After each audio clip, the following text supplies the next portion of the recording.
एकादशी व्रत का उद्यापन। शास्त्रों के अनुसार एकादशी का व्रत करने वाले भक्तों पर भगवान विष्णु तथा माता लक्ष्मी दोनों की कृपा दृष्टि समान रूप से रहती है, किंतु एकादशी व्रत का पूर्ण फल तभी प्राप्त होता है जब इसका विधि विधान से उद्यापन किया जाए। एकादशी व्रत का उद्यापन तब किया जाता है जब व्रत रखने वाले श्रद्धालु स्त्री या पुरुष कुछ समय तक या कुछ वर्षों तक व्रत रखते हैं। व्रतों के संकल्प का पुण्य फल तभी प्राप्त होता है जब उसका उद्यापन अर्थात व्रत का समापन पूर्ण विधि विधान से संपन्न किया जाता है। माना जाता है कि उद्यापन किए बिना कोई भी व्रत पूर्ण नहीं माना जाता। अतः नियमित रूप से एकादशी का व्रत करने वाले प्रत्येक भक्तजनों को किसी सुयोग्य विद्वान ब्राह्मण की देखरेख में व्रत का उद्यापन करना चाहिए। एकादशी व्रत का उद्यापन करने की विधि। एकादशी के व्रत का उद्यापन मार्गशीर्ष महीने की एकादशी के दिन करना शुभ माना जाता है। व्रत के उद्यापन के लिए यह भी आवश्यक है कि उद्यापन वाली एकादशी के दिन तक आपकी 24 एकादशियां पूर्ण हो गई हों, यानी एकादशी व्रत के उद्यापन के लिए आपको कम से कम 24 एकादशी का व्रत करना आवश्यक होता है। एकादशी व्रत का उद्यापन पूर्ण रूप से व्रत रखने वाले की श्रद्धा पर निर्भर करता है कि उद्यापन में पूजन कितना बड़ा या छोटा करना है या कितने ब्राह्मणों को भोजन करवाना है। एकादशी व्रतों का उद्यापन करते समय भगवान श्री विष्णु की विशेष रूप से पूजा अर्चना की जाती है, साथ ही हवन भी किया जाता है।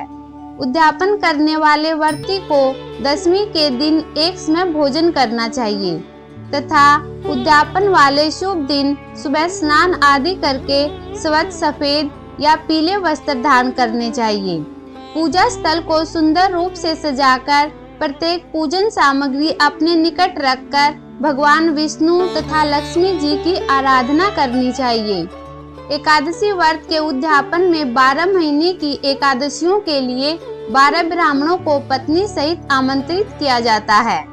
एक पूजन करने वाले आचार्य होते हैं। आचार्य को भी पत्नी सहित आमंत्रित करना चाहिए। एकादशी के उद्यापन में कलश स्थापना के लिए तांबे के कलश में चावल भरकर रखने चाहिए। इसके बाद भगवान विष्णु तथा माता लक्ष्मी का ध्यान तथा आह्वान करना चाहिए और कमल के फूलों से पूजन करना चाहिए। साथ ही इस दिन भगवान श्री कृष्ण, श्री राम, अग्निदेव, देवराज इंद्र, प्रजापति तथा ब्रह्मा जी सहित सभी देवी देवताओं का भी आह्वान किया जाता है।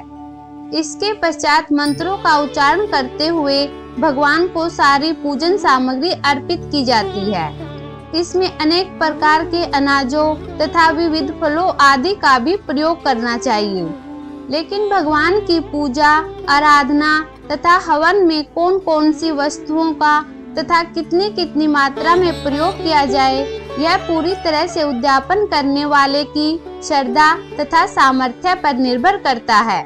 पूजन के पश्चात हवन होता है तथा आचार्य सहित ब्राह्मणों को फलाहारी भोजन करवाकर पूजा में प्रयोग की गई प्रत्येक वस्तुएं, 5 प्रकार के वस्त्र, जूते, छाता, 5 बर्तन तथा पलंग एवं घरेलू उपयोग की अनेक सामग्री दक्षिणा के रूप में देने का विधान है।